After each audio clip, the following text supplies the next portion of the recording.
What's going on, everyone? Today we're going to be talking about Loopring, a little bit about it, and also an update to what's been happening. Now, it's been a little while since I made a video about Loopring, and also if you want to see what Loopring actually is, I made a couple videos about Loopring previously. So first of all, why are loop rings even important in the first place? Well, Vitalik himself, VGod himself has said that ZK rollups will beat optimistic in Ethereum scaling war.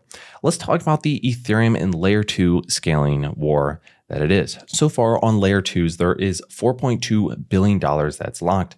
Now, actually, that's come a long way, okay? I mean, this was actually peaking back at around $7.4 billion, but, it's down quite a lot. Even if we're just taking a look at the past 90 days, it's down a lot. Now, looking here, we can see some of the top layer 2 solutions. Now, we can see here that Arbitrum and Optimism are actually at the first and second spot, and they are actually optimistic rollups. And what's interesting is that the number 1 and 2 that have the most TVL locked are actually optimistic rollups. And then here we have Vitalik saying, the future is actually probably going to be just ZK rollups or zero knowledge proof rollups. And if you actually take a look here, Loopring is actually ranked number 5 when we're taking a look at this, and we can see, the ones that are right next to it. Now, also the battle for the ZK battle here is going to be also between Loopring and ZK Sync. ZK Sync is actually going to be producing a token. They don't have one yet, but they are actually going to be producing one. And ZK Sync does not currently have a native token, but the company explicitly states on its tokenomics page that there will be a ZK Sync token that will be used for staking and to become a validator in the ZK Sync. With that said, they also have a very strong following when it comes to Twitter and other social medias. So, it's promising. Now, I really think that Loopring is a great solution. I really think the Loopring community is also increasingly strong as well. Let's keep moving forward here. So first of all, how does this work? Well, on Ethereum, this is how it currently works. So you basically take the transactions, okay? So in this case, let's just say there's 3 transactions and this is how it would look. You'd basically just put each transaction, and there's just one, and then you just put it into a single block. This is what produces a single block. It's really not many. And, this is the thing about Ethereum is that, it's quite secure, but it's hard to scale. And that's why there is a layer 2 war in the first place, because it's great to build on and have its own second environment when it comes to a layer 2 solution. But, again, currently the native Ethereum chain is difficult to scale. So how does that work? Well, this is how ZK rollups work is basically you would have hundreds of layer 2 transactions on the second environment that would be the ZK rollup environment, or in this case, let's just hypothetically say Loopring. It basically takes hundreds of transactions and then it basically puts them into a single transaction or bundles them up. And then it basically gets into a zero knowledge proof, and then it can finally go into a single block. So it's essentially a way to scale. It's essentially a way to have lower fees. And this is one of the best solutions when it comes to scaling solutions on Ethereum. Now, also, I just want to show you guys this. I thought this was interesting. The number 1 cryptocurrency, layer 1 right now, actually when it comes to contributors on their GitHub, is actually Internet Computer. And by the way, I actually want to make a video about ICP or Internet Computer, so stay tuned for that because it's actually an interesting project. So I'm going to be talking about that soon, so stay tuned for that. Now, Ryan Cohen is actually someone who's behind GameStop. He's actually been a bit of an innovator when it comes to GameStop. Now, you might be wondering, why am I even mentioning GameStop? Well, GameStop actually has partnered with Loopring. Now, if you remember previously in some of my other videos that I made before about Loopring, I talked about this rumor that GameStop and Loopring were going to be working together. It was actually found in the code. It was found in the GitHub that GameStop and Loopring were going to be working together synergistically before they even announced it. And well, it came out and it's true. Well, iOS actually released the GameStop wallet just recently, and there is already 5 stars. A lot of people say they like it, and there is 3.2 thousand ratings already. GameStop, again, created this, and as you can see here, Loopring is right here when it comes to the wallet. So it's actually really interesting. You can store NFTs.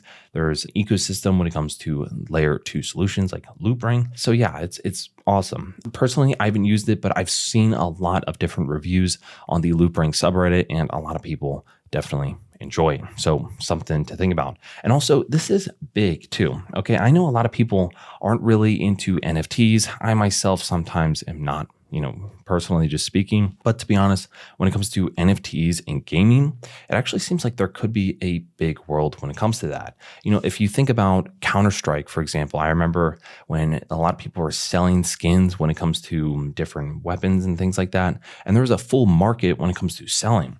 So what if these companies, like for example, GameStop, actually decided to make a full NFT ecosystem and put that on a layer 2 solution, like for example, Loopring. So there's basically no fees. It's also extremely fast. So, the public can easily adopt this solution to use for NFTs. And basically the idea would be to create NFTs in the gaming, ecosystem. So like weapon skins or maybe different perks or things like that. I don't really play many games anymore, but there's definitely a whole lot of solutions and, just a full ecosystem of NFTs and rare assets that people could have and store them, on blockchain. So that's definitely a really cool idea. Now, also, there has been a prominent developer coming back to Loopring. Personal update. I'm returning to Loopring full time to help fulfill our mission of helping everyone on this planet, #be your own bank.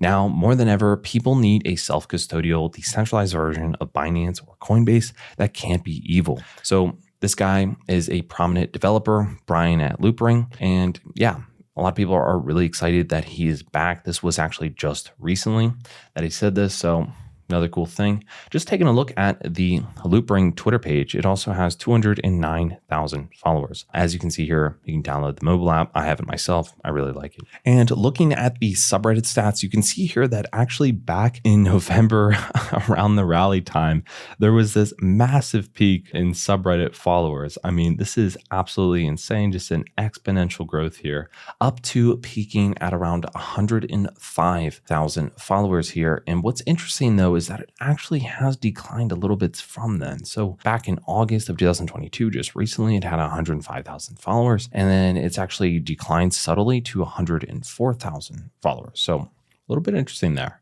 But we're going to see what happens with this. So looking at its price point, it's capitulated. Let's be honest. It has capitulated, coming from a peak of upwards of around $3.20. It's fallen quite a lot from then. And, it's been just steadily on the downcline, as most cryptocurrencies in the total market cap has in general. But I'm still bullish on it. I really think it has a future. I think, layer 2s are going to be the future of Ethereum, especially for adoption. Like, people don't want to pay the fees of layer 1s. Like, for example, Ethereum, it's quite expensive and it's a little bit slow. So solutions like Loopring can build upon the security of Ethereum and then therefore have that as their security layer, and then be able to have cheaper fees and also faster transactions from there. So if we're just taking a look at the market cap and, comparing Loopring right now, which it's ranked 88th right now, we can see here, if it were to be, for example, that of Sandbox, that would put the market cap at 872 million, and that would put the potential price to 70 cents, or an upside of 197%. Now, if we take it here a little bit further and we put it to, for example, Kronos or Chrome, that would be $1.7 billion at a potential price point of $1.34, or an upside of almost 500%. Moving up a little bit further here, if it was, for example, that of Solana right now, that would be an upside of 15x up to $3.85. And moving even just a little bit further here, if it were that of the 10th position, Polygon, Matic, $7.5 billion at a potential price point of $6 and a upside of 24x. Again, I'm extremely excited about the future of Loopring. There is a lot of development that is happening with different partnerships like GameStop, which is absolutely huge. There is developers coming back to the platform and they are excited to build. Let me know what you guys have to think about Loopring. I've been bullish on it since it came into existence and since my first video on the channel, and I will honestly remain that way. Anyways, guys, that's it for this video. I'll see you guys in the next one. Bye.